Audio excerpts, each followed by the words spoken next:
Welcome to Penrose Learning, where we make understanding easy. You start by confirming prerequisites, Python 3. 8 or newer, pip and access to a MySQL instance. Once done, install a connector. I recommend mysql-connector-python for ease. Run pip install mysql-connector-python. Make sure to note host, port, username, database, and password variables now. Next, create a minimal Python file and import MySQL. Connector.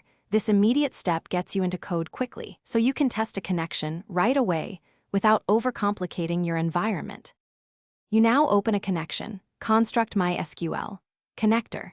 Connect with host, user, password, database, and optionally port and auth plugin.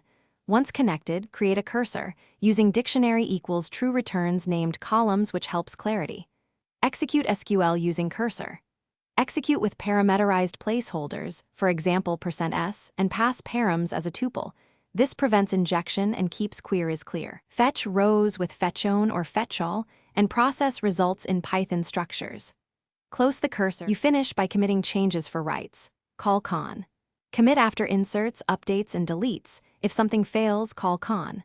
Roll back to revert. Once done, close the cursor and connection. Use try/finally or a context manager to ensure cleanup even on error. If you hit connection errors, verify host, port, or socket, user privileges, and that the connector matches your MySQL version. One key troubleshooting tip. Test a direct MySQL client login with the same credentials to isolate network or account problems before debugging code.